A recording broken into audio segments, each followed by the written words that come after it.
collections that lie there in that old curiosity shop.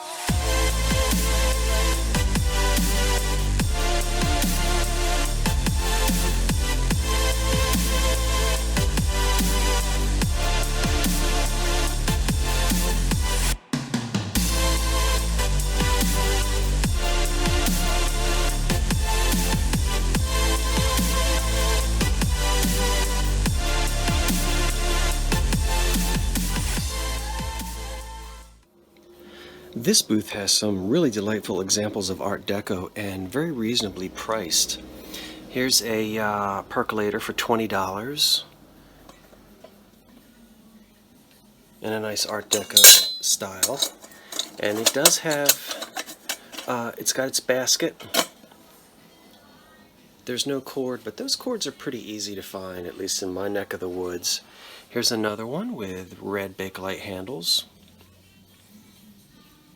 Also a 1930s percolator. Matching cream and sugar. I don't see a price on that one, but coming over here, boy, this one is super nice.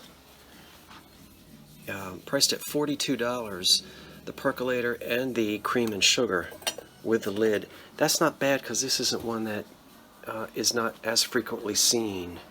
Look at these wonderful butterscotch Bakelite handles on either side, and again a matching cream and sugar. So many variations, and so popular in the 1930s. There's another one. Oh, I'm hitting something. This is this orb shape, 45. That's nice. And there's some others sprinkled around in this booth. Wonderful Art Deco blue glass coffee tables, or end tables rather, two of those. The glass appears to be in pretty good shape on those. I don't readily see a price though.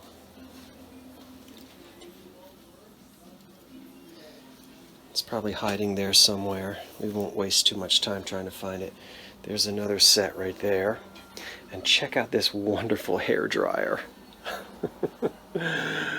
Oh, she is a vamp. That's what they called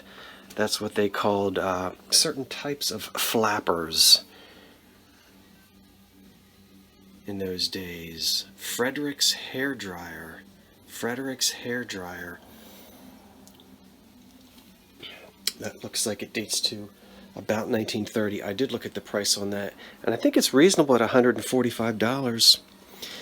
I certainly wouldn't plug it in and stick my wet head under there, but it would be nice as a conversation piece in the right home. It's, you know. So we are shopping in an antique mall. And when I say we, so we're going to have a good time seeing what we can find. I'm glad you're here.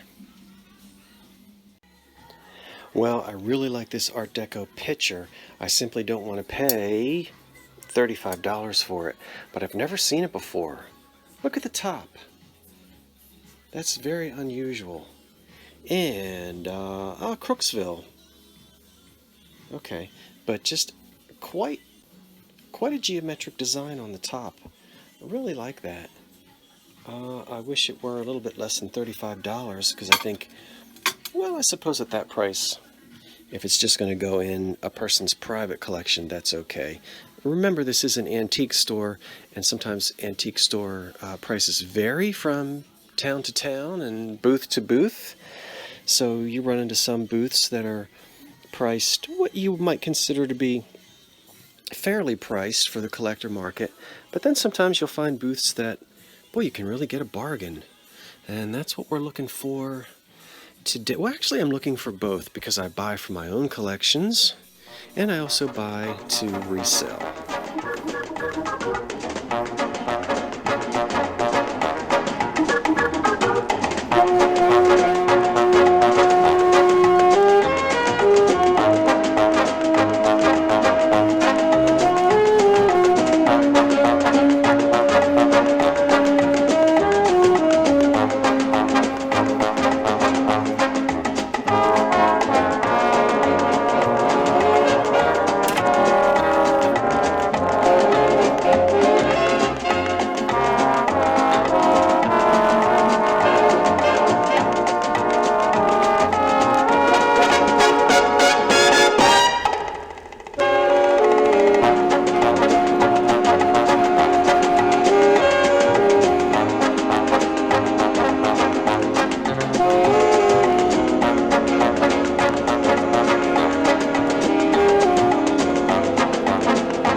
I so much wanted to show you, or want to show you, these Christmas trees. Oh my goodness, and there was a pair of them. Fantastic. Now that is mid-century. We see the one on the right and the one on the left. That pumpkin in the middle isn't old, but those Christmas trees were wonderful, and they were $24 each. I'm hoping that there will be a sale, because I think that they would look sweet in a 1950s Christmas scene. Okay, here's some vintage Halloween, or antique Halloween, going back to the 30s. This one we see $115 on this candy box, and then the papers are often replaced, and a good dealer will tell you that. And this dealer, I applaud them, because they did write on their tags that the facial inserts are replacements, replicas. It's hard to find them, as you can imagine, with the original faces, but you can get nice replacements. That one looks old, but it is a replacement. They even crinkled it up to sort of make it look old. The pumpkin, I forget the prices. I think the one on the left was about $150 and the one on the right about $180. And then as we move up, there are some more old Christmas decorations. This particular antique dealer had some modern things as well. You saw that cat there for just a second. And I'm happy that they had things priced so that you knew the old from the new, just in case. That was an honest dealer. Now this next booth doesn't look like it has anything that would interest me personally, so we're going to just sweep right past that and head to another part of the store. Now this is an interesting booth that has a combination of Victorian and mid-century. Some wonderful old late Victorian mantels. There's one in oak. That's massive. And look at this mid-century bookcase over here.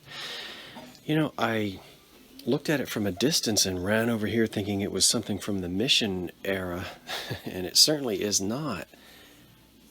It appears to be, I guess it's in walnut. I wouldn't know the maker.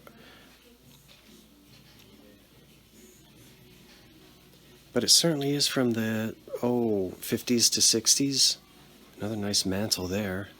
Oh, and the chalkware over the top. Probably carnival prizes. And then, let's see over here. A few more interesting mantle pieces. This one with a nice mirror over the mantle. And then another one in oak with lions. That's priced at $2,400.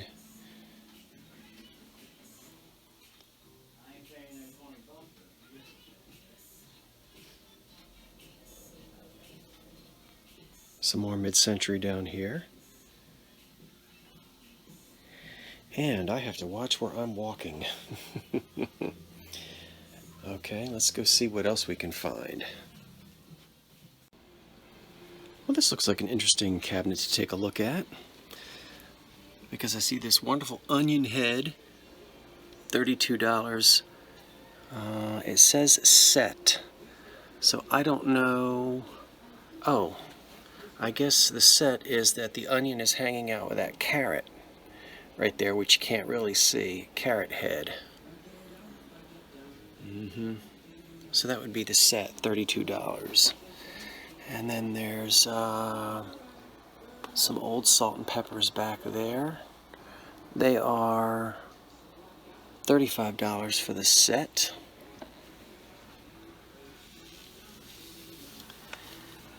And that says $22 picnic. I can't read. It's some kind of a pixie with a, well, a knife and a fork and a spoon, something. There's a lock, I can't get in there. And there's his partner over there. I wish they weren't split like that, I can't see. Oh, it says 1940 Golden Pixie Golfer. Oh, he's $60, the one playing golf. Okay. So they're not together. I love the the tuxedo cat and her friend, the yellow pup. Here's a bunny playing a guitar, or a lute, or some such stringed instrument. There's Richard Nixon down there. And an old hot and cold faucet. Okay, let me stand back up. My knees didn't pop that time. What do you think of that? Oh, I love these great big old electric fans. That one's got brass. Well, you got to be careful. Sometimes they're brass and sometimes they're painted to appear as though they're brass. The fan, by the way, in the condition that you see, says, well, there's a dollar sign, but no figures after that. So, I don't know. Some vintage clothing and things. And I think I'm far enough away from the radio that I'm not going to get any copyright strikes, but I'll just keep talking just in case. I see some divided depression plates here at $8 each. I know divided plates are still very popular with a lot of folks. You picky people. Your cream corn can't touch the pork chop. I'm just kidding. Oh my goodness, $15 on the little ceramic biscuit jar made in Japan. That's a cute little one. Alright. I'm on the second floor of this particular shop, and as I have come up to the second floor, I'm finding a variety of types of dealers.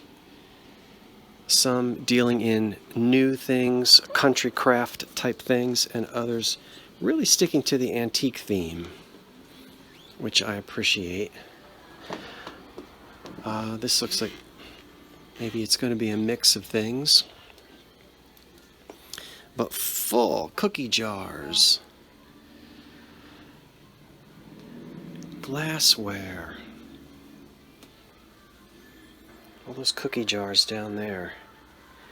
Now, of course, I'm running my lips in this video. Yes, the last one was silent. I treated you to an old radio show, and I enjoyed that. I think a lot of you did as well. I don't always have to run my mouth, because half the time I don't know what I'm talking about. Christmas! Let's do Halloween first, okay. Let's do Halloween first. Oh, I am going to show you what I bought, but I'm not showing you in this video. Well, I mean, I don't mind, but I've already taken the things down to the counter. So I'll have to show you out in the car or some such thing. Okay, I've just returned from the antique shop, and now we're going to go onto the back of my truck and see everything that I purchased. I spent about $130. I think there's one thing I'm going to keep, but the rest of it is going to be for sale in the old curiosity shop. Let's go see what I bought. Okay, that's the box of stuff. And the first thing I want to show you, I cannot hardly wait to tell you and show you. I had detached retina and almost peed my pants. Now, it's not in good condition and I'm only buying it for parts. But that, friends, is just about the most Art Deco toaster you've ever seen and will ever seen. It's the famous Leaping Gazelle model by Hot Point. And this thing is in horrible shape. There's a crack in the Bakelite case right here. If we turn it this way, there's another crack. There's no line cord. The handle is broken off, and the rest of the handle is missing from over here. We have a lot of surface rust on it, as you can see. There's a lot of rust on the inside, and as well as the top. This for me right now is going to be for display purposes only. This is a fantastic, totally Art Deco toaster that is coveted. And there's actually a timer function here. That's what this is. And if we turn it upside down, we can see that it is just shot. I mean, we've got all kinds of condition problems under here. I'm going to be fiddling with this. I do not think this is repairable. Well, I guess anything is repairable, but if I ever come across a second one, I'll maybe can take parts from the two of them and we'll have one good toaster. This was $15, and even at $15, I absolutely had to purchase it just for the design of it, as you can see. And it's going to look nice as a display with the other Art Deco items. Okay, so that was a thrill. This was also really fun as well. This lamp here. Now the tag on it said cat lamp. Well, I'll tell you what. It certainly is no cat, but you can see why the dealer maybe thought that it was. It has that feel of those mid-century black cats, but it's a woman. We can see her face there. I hope you can see out here. And here are her curls back here. There's the base of the lamp. It's definitely mid-century. It does have an Art Deco feel to it, but the hardware on it, the cord on it, and everything is really saying the mid-century era. Had an ugly shade. I let them keep the shade. But I don't know who made this, which pottery company. It's very sleek. I think it has value. There is a chip down there with, I don't know why they put that. I guess it's just, is that tape that they put on there? Or no, they painted that in. So, but this is repairable. But we can paint this with some black paint to make it look not quite so bad, and then with some clay a person could redo that. But I love her. I think she's very stylish. I have done no research on her at all. I wish that there were a pair, but we'll just take the one. That was $20, and it was 20% off, so you can figure out what I paid for that. Okay, this wire goes to something I'm not going to talk about today. We'll talk about that sometime. And, okay, let's turn the camera off and then we'll see what else is what. Next, made by Farberware, I believe, is a little coffee pot, teapot with a cream and sugar and a matching tray. Now, you did see me film in a particular booth that had several sets. I did not film this particular set because I had already taken it up to the counter. There may or may not have been a lid on the sugar bowl. I'll look into that. Sometimes they were just open sugars. I have a feeling this might have been an open sugar. This set is complete with no issues, and it features these wonderful Bakelite handles, which are all present. The other thing you want to look for is a lot of times this was very thin, and oftentimes it will split. You'll find splits in the base and sometimes splits in the lid, but I don't see any splits on this at all. It will clean up very nicely. I might actually sell this set. This might be one that I decide to part with. We'll have to see. You know how much I love Deco Chrome from the 30s? And look at this. This did not come from the shop I was in yesterday. This was a purchase I made today.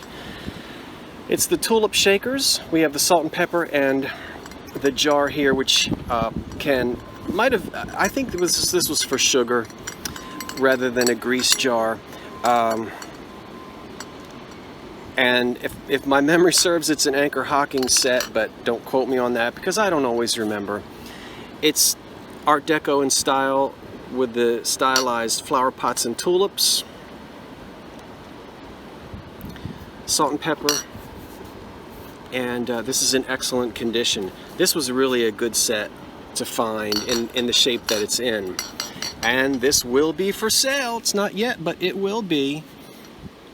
What do you think of that? And then finally a novelty clock, which probably dates to the mid to late 50s into the early 60s. I still have to do some looking up research on it. A Haddon, Haddon clock made in the USA. The line cord on it was cut. And that's not always something that I'm happy about, because sometimes people cut cords off if something doesn't work, and they'd rather just say, well, it doesn't have a cord, I'm not sure if it works or not. But in this case, I will put a new line cord on it, and we'll see what happens. We should have a clock that runs.